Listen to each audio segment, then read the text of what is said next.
Welcome back. Ragini ಅವ್ರನ್ನ CCB ಕಚೇರಿ ಕರ್ಕೊಂಡು ಹೋಗ್ತಿದ್ದಾರೆ. ಒಂದು ದೊಡ್ಡ ಡೆವಲಪ್ಮೆಂಟ್ಸ್ ಅಲ್ಲಿ ನಡೀತಾ ಇದೆ. ಸಿಸಿಬಿ ಕಚೇರಿಗೆ ಹೋದ್ಮೇಲೆ ವಾಟ್ ನೆಕ್ಸ್ಟ್ ಅಂತ ಗೊತ್ತಾಗುತ್ತೆ. ಮೀನ್ ವೈಲ್ ನಮ್ಮ ಜೊತೆ ನಟಿ ಭಾವನಾ ರಾಮಣ್ಣ ನೇರ ಸಂಪರ್ಕದಲ್ಲಿ ಜಾಯಿನ್ ಆಗಿದ್ದಾರೆ. ವೆಲ್ಕಮ್ ಬ್ಯಾಕ್ ಭಾವನಾ ಅವರೇ. ಐ ಎಕ್ಸ್ಟ್ರೀಮ್ಲಿ ಸಾರಿ, ಒಂದಷ್ಟು ಡೆವಲಪ್ಮೆಂಟ್ಸ್ ಆಗೋಯ್ತು, ಹಾಗಾಗಿ ಒಂಚೂರು ಟೈಮ್ ತಗೊಂಡು ನಿಮ್ಮ ಹತ್ರ ವಾಪಸ್ ಬರ್ತಿದ್ದೀನಿ ಅಷ್ಟೇ. Thanks for the patience. But ನನ್ನ ಪ್ರಶ್ನೆ ಇಷ್ಟೇ, ಇತ್ತೀಚಿನ ನಟ ನಟಿಯರು ಈಗ ಒಂದು ತುಂಬ ಹಳೆ ಅಂದರೆ ಈಗ ನಾವು ಕಲ್ಪನಾ ಅವರು, ಮಂಜುಳಮ್ಮ ಅವರು ಅಥವಾ ಜಯಂತಿ ಅಮ್ಮ ಒಂದಷ್ಟು ಬೆಳವಣಿಗೆ, ಅದಾದಮೇಲೆ 90s ಬಂದಂಥ ನಿಮ್ಮ ಥರದ ಹಲವಾರು ಜನ ನಾಯಕಿಯರು, ಅದಾದಮೇಲೆ ಇತ್ತೀಚಿನ ಟ್ರೆಂಡ್ನ ನಾಯಕಿಯರು. ನಿಮ್ಮ ಪ್ರಕಾರ ನೀವು ನೋಡಿದ ಹಾಗೆ ಏನು ಡಿಫ್ರೆನ್ಸ್ ಕಾಣಿಸ್ತಾ ಇತ್ತು ಅವ್ರ ಬಿಹೇವಿಯರ್ನಲ್ಲಿ ಮತ್ತು ಶೂಟಿಂಗ್ ಸಂದರ್ಭದಲ್ಲಿ ಮತ್ತು ಅವ್ರ ಆ್ಯಟಿಟ್ಯೂಡಲ್ಲಿ ನೀವು ನೋಡಿದ ಹಾಗೆ ಕಲಾವಿದರಲ್ಲಿ?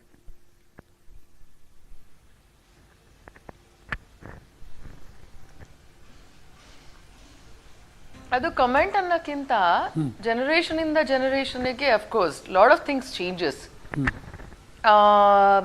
ಈಗಿನ ವಾತಾವರಣ upbringing itself is so different.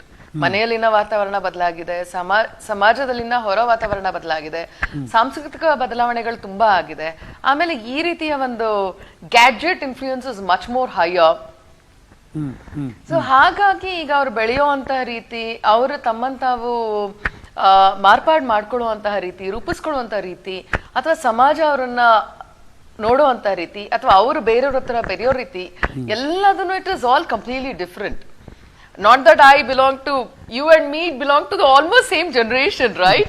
ಆದ್ರೂ ನಾವೀಗ ಹೆಂಗ್ ಮಾತಾಡ್ಬೇಕಂದ್ರೆ as if we are of some 50s 40s ಅನ್ನೋ ತರ ಮಾತಾಡೋ ತರ ಆಗ್ಬಿಟ್ಟಿದೆ. Because that's how much of a difference that we are seeing today. ಹಾಗಾಗಿ ಇದನ್ನ ತುಂಬಾ ಸುಲಭದಲ್ಲಿ ಹೇಳಲಿಕ್ಕೆ ಇವ್ರು ಮಾಡ್ತಿರೋ ತಪ್ಪು, ಅವ್ರು ಹೀಗೆ ನಡ್ಕೊಂತಿದ್ದಾರೆ ಅಂತೆಲ್ಲ ಆಕ್ಷೇಪ ಮಾಡೋಕ್ಕಿಂತ ಹೆಚ್ಚಾಗಿ it's better to understand the background of the whole thing.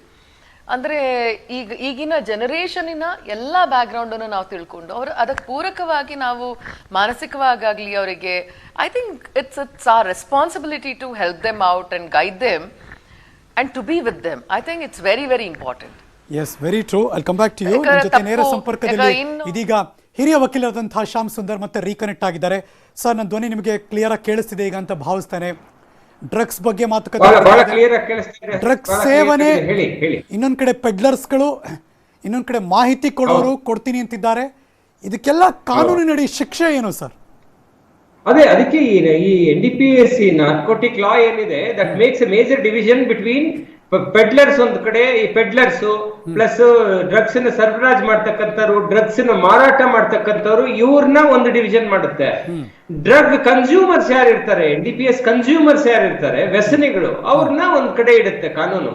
ಈ ಡ್ರಗ್ ಡೀಲಿಂಗ್ ಯಾರು ಮಾಡ್ತಾರೆ, ಈ ಪ್ರೊಕ್ಯೂರ್ಮೆಂಟ್ ಮಾಡೋದಾಗ್ಲಿ ಅಥವಾ ಅದನ್ನ ತಯಾರು ಮಾಡೋದಾಗ್ಲಿ. ಈಗ ನಿಮ್ಗೆ ಹಿಂದೆ ಗೊತ್ತು, ವೈಟ್ ಫೀಲ್ಡ್ ನಲ್ಲಿ ಒಂದು ಡಾಕ್ಟರ್ ದಂಪತಿಗಳಿಬ್ರು ಒಂದು ಬಹಳ ಡೇಂಜರಸ್ ಆದಂತ ಒಂದು ಡ್ರಗ್ ನ ಅವರೇ ತಯಾರು ಮಾಡ್ತಾ ಇದ್ರು. ಸೊ ಹಾಗಾಗಿ manufacturing prohibited, drug peddling, import ಮಾಡ್ತಕ್ಕಂಥದ್ದು ಅಥವಾ ಬೆಳೀತಕ್ಕಂಥದ್ದು, ಇವ್ರಿಗೆಲ್ಲ ಬಹಳ ಸೀರಿಯಸ್ ಆಗಿ ಕಾನೂನು ಸಿವಿಯರ್ ಆಗಿ ಅವ್ರನ್ನ ಪನಿಷ್ ಮಾಡುತ್ತೆ. ಬೇಲ್ ತಗೊಳ್ಳೋದು ಸಹ ಬಹಳ ದುರ್ಲಭ, ಯಾಕಂದ್ರೆ they are treated as the contaminators of the society. At the same time ವ್ಯಸನಿಗಳು ಯಾರಿರ್ತಾರೆ, ಕನ್ಸ್ಯೂಮರ್ಸ್ ಯಾರಿರ್ತಾರೆ, ಅವ್ರಿಗೆ WHO ಈ ಮಾದಕ ವಸ್ತುಗಳ ವ್ಯಸನ ಅಂತಕ್ಕಂಥದ್ನ ಈಗ ಆಲ್ರೆಡಿ WHO ವಿಶ್ವ ಆರೋಗ್ಯ ಸಂಸ್ಥೆ ಇಟ್ ಈಸ್ ಅನ್ ಇಲ್ನೆಸ್ ಅಂತ ಹೇಳಿ ಡಿಕ್ಲೇರ್ ಮಾಡ್ಬಿಟ್ಟಿದೆ. ಸೊ ಹಾಗಾಗಿ ಯು ಕೆನಾಟ್ ಪನಿಷ್, ಅವ್ರನ್ನೂ ಸಹ ಪನಿಷ್ ಮಾಡ್ತಾರೆ, but it is not the way how you punish the peddler or a trafficker. ಇವ್ರಿಗೆ ಏನ್ ಮಾಡ್ತಾರೆ, the purpose of punishment for the victim will be ಅವ್ರನ್ನ ರಿಫಾರ್ಮ್ ಮಾಡ್ತಕ್ಕಂಥದ್ದು, ಅವ್ರನ್ನ ಕೌನ್ಸಿಲಿಂಗ್ ಮಾಡ್ತಕ್ಕಂಥದ್ದು, ಮತ್ತೆ ಅವ್ರನ್ನ ಅದರಿಂದ ದೂರ ಇಡ್ತಕ್ಕಂಥದ್ದು, ಅವ್ರನ್ನ ಬೇರೆ ಸೋಷಿಯಲ್, ಇವಾಗ ಅಮೆರಿಕನಲ್ಲೆಲ್ಲ ಡ್ರಗ್ ಅಡಿಕ್ಟ್ಸ್ ನ ಅವ್ರನ್ನ ರಿಫಾರ್ಮ್ ಮಾಡಿದ್ಮೇಲೆ they will be put into social service so that they see the real world, compulsory social service ಅಂತೇಳಿ ಈ ತರ ಮಾಡ್ತಾರೆ. ಅಟ್ ದ ಸೇಮ್ ಟೈಮ್ ತಾವಾಗ್ಲೇ ಹೇಳಿದಾಗೆ ಈ ಯಾರು ಈ ಪೆಡ್ಲರ್ಸ್ ಇರ್ತಾರೆ ಅವ್ರಿಗೆ ಕಾನೂನು ತುಂಬಾ ಸೀರಿಯಸ್ ಆದಂತ ಸಿವಿಯರ್ ಆದಂತ ಒಂದು ಪನಿಷ್ಮೆಂಟ್ ನ ಕೊಡುತ್ತೆ. ಒಂದು ಸಣ್ಣ ವಿಚಾರ ನಾನು ಏನ್ ಹೇಳ್ಬೇಕು ಅಂದ್ರೆ ಹರೀಶ್, ಈಗ ಈ ಚಲನಚಿತ್ರ ರಂಗದಲ್ಲಿ ಈ ಸೆಲೆಬ್ರಿಟೀಸ್ ಲೈಫ್ ನಲ್ಲಿ, ನಾನು ಬರೀ ಚಲನಚಿತ್ರ ರಂಗ ಅಂತ ಮಾತ್ರ ಹೇಳಲ್ಲ, ಸೆಲೆಬ್ರಿಟೀಸ್ ಲೈಫ್ ನಲ್ಲಿ ಈ ಮಾದಕ ವಸ್ತುಗಳ ಕನ್ಸಂಪ್ಷನ್ ಏನಿದೆ ಅಥವಾ ಈ ಡ್ರಗ್ಸ್ ಕನ್ಸಂಪ್ಷನ್ ಏನಿದೆ, this is nothing new. We have seen the cases of Sanjay Dutt. 25-30 ವರ್ಷಗಳಿಂದ ಸಂಜಯ್ ದತ್ ಕೇಸ್ ನೋಡಿದೀವಿ, ಕಂಟಿನ್ಯೂಸ್ ಆಗಿ ನೋಡ್ತಾ ಬರ್ತಾ ಇದೀವಿ. ಬೇಸಿಕಲಿ ಯಾಕೆ ಇವ್ರು ತುಂಬಾ ಎಕ್ಸ್ಪೋಸ್ ಆಗ್ತಾರೆ ಡ್ರಗ್ಸ್ಗೆ ಅಂತ ಹೇಳಿದ್ರೆ, it is always that vacuum in the top ಅಂತ ಹೇಳ್ದಂಗೆ. ಇವರ ಜೀವನಗಳಲ್ಲಿ ಆ ಸೆಲೆಬ್ರಿಟಿ ಸ್ಟೇಟಸ್ ಬಂದಿದ ತಕ್ಷಣ ಇವ್ರಿಗೆ ಕ್ಲೋಸ್ ಫ್ರೆಂಡ್ಸ್ ದೂರ ಆಗ್ತಾರೆ, ಸದೃಢವಾಗಿ ಯಾವಾಗ್ಲೂ ಚೆನ್ನಾಗಿ ಹೊರಗಡೆ ಹೋಗ್ತಕ್ಕಂಥ ಮೂವ್ಮೆಂಟ್ಸ್ ಕಡಿಮೆ ಆಗುತ್ತೆ. ಒಂದ್ ರೆಸ್ಟೋರೆಂಟ್ ಹೋಗಿ ತಿನ್ನಕ್ಕಾಗಲ್ಲ, ಒಂದ್ ಜನಾರ್ದನ ಹೋಟ್ಲಿಗೆ ಹೋಗಿ ಮಸಾಲೆ ದೋಸೆ ಸವಿಯಕ್ಕಾಗಲ್ಲ, ಫ್ರೀ ಆಗಿ ಓಡಾಡ್ಲಿಕ್ಕೆ ಆಗಲ್ಲ.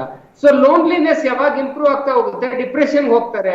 ಡಿಪ್ರೆಷನ್ ಇಂದ ಈಚೆ ಕಡೆಗೆ ಬರ್ಲಿಕ್ಕೆ ಬಹಳಷ್ಟು ಜನ ಏನ್ ಮಾಡ್ತಾರೆ ಅಂದ್ರೆ, they are not in going in search of sedative drug. ಈ ಜನರಲ್ ಡ್ರಗ್ಸ್ ನ ಫಸ್ಟ್ ಮಿಸ್ಯೂಸ್ ಮಾಡ್ಲಿಕ್ಕೆ ಸ್ಟಾರ್ಟ್ ಮಾಡ್ತಾರೆ. ಯಾವ್ದು, ಈ ಸ್ಲೀಪಿಂಗ್ ಪಿಲ್ಸ್ ಆಗ್ಬೋದು, ಇನ್ಸಾಮ್ನಿಯಾ ಬರುತ್ತೆ ಇವ್ರಿಗೆಲ್ಲ ಜನರಲ್ ಆಗಿ, ಸ್ಲೀಪಿಂಗ್ ಪಿಲ್ಸ್ ಆಗ್ಬೋದು, ಅಥವಾ ಈ ಮಾಡರೇಟ್ ಸೆಡೇಟಿವ್ ಡ್ರಗ್ಸ್ ಅಂತ ಏನ್ ಕರಿತೀವಿ, ನೋವನ್ನು ಮರೀಲಿಕ್ಕೆ ಕೊಡ್ತಕ್ಕಂತ ಡ್ರಗ್ಸ್, ಇವುಗಳನ್ನ ಸ್ಟಾರ್ಟ್ ಮಾಡ್ತಾರೆ ಮಿಸ್ಯೂಸ್ ಮಾಡ್ಲಿಕ್ಕೆ. ಅದರ ನೆಕ್ಸ್ಟ್ ಸ್ಟೇಜು ಈ ಸೀಸನ್ಡ್ ನಾರ್ಕೋಟಿಕ್ಸ್ ಯೂಸ್ ಮಾಡ್ತಕ್ಕಂಥದ್ದು. ಮತ್ತೆ ಈ ಪಾರ್ಟಿ ಡ್ರಗ್ಸ್ ಬೇರೆ, ಮತ್ತೆ ಈ ಲೋನ್ಲಿನೆಸ್ ಇಂದ, ಈ ಡಿಪ್ರೆಷನ್ ಇಂದ ಹೊರಗಡೆ ಬರಕ್ಕೆ ಯೂಸ್ ಮಾಡ್ತಕ್ಕಂಥ ಡ್ರಗ್ಸ್ ಬೇರೆ. ದಿಸ್ ಪಾರ್ಟಿ ಡ್ರಗ್ಸ್ ಏನಿದೆ ಅದನ್ನ ಯೂಸ್ ಮಾಡಿದ್ರೆ, ಈವನ್ ಯೂಸ್ ಮಾಡಿದವ್ರನ್ನು ಸಹ ಕಾನೂನು ಬಹಳ ಸೀರಿಯಸ್ ಆಗಿ ಟ್ರೀಟ್ ಮಾಡುತ್ತೆ. ಯಾಕೆಂದ್ರೆ ಯು ಆರ್ ಫ್ರೀಕ್ಲಿ ಯೂಸಿಂಗ್ ಇಟ್. ಈ ಪಾರ್ಟಿ ಡ್ರಗ್ಸ್ ಏನಂದ್ರೆ, ನಾನು ರಾತ್ರಿ ಎಲ್ಲ ಡ್ಯಾನ್ಸ್ ಮಾಡ್ಕೊಂಡು ಕುಡಿಬೇಕು, ನಾನು ರಾತ್ರಿ ಎಲ್ಲ ಎದ್ದಿರ್ಬೇಕು, ರಾತ್ರಿ ಎಲ್ಲ ಅಲ್ಲಿ ಒಂದು ಪಾರ್ಟಿ ಮೋಜು ಮಸ್ತಿ ಮಾಡ್ಬೇಕು, ಹಾಗಾಗಿ ಬೇಗನೆ ನಿದ್ದೆ ಮಾಡಬಾರ್ದು, ಅದನ್ನ ನನ್ನನ್ನು ಜಾಸ್ತಿ ಲೈವ್ ಆಗಿಡೋದಕ್ಕೆ ಅಂತ ಹೇಳಿ ಕೆಲವು ಈ ಟ್ಯಾಬ್ಲೆಟ್ಸ್, ಕೆಲವು ಈ ಟೆಂಪರರಿ ಇಂಜೆಕ್ಷನ್ಸ್ ಅವು ಬರ್ತವೆ, ಇವುಗಳನ್ನ ಯೂಸ್ ಮಾಡ್ತಾರೆ. ಜನರಲ್ ಆಗಿ party drugs are very commonly available drugs. ಇವುಗಳನ್ನ ಟ್ರಾಫಿಕಿಂಗ್ ಮಾಡ್ಲಿಕ್ಕೆ ಗೋಲ್ಡನ್ ಟ್ರಯಾಂಗಲ್ ಅಥವಾ ಕರಾಚಿಯಿಂದ, ಪಾಕಿಸ್ತಾನದಿಂದ ಬೇರೆ ಯಾರೋ ಬರ್ಬೇಕಾಗಿಲ್ಲ, ಇಲ್ಲೇ ತಯಾರಾಗ್ತವೆ, ಇಲ್ಲೇ ಸಿಗ್ತವೆ.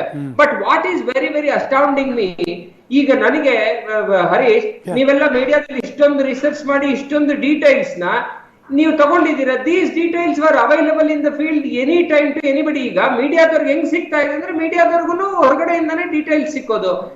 When all these things were available so long, was it necessary that one fine day somebody has to come as an eye opener, then only you all come to know, then only you lay hands upon?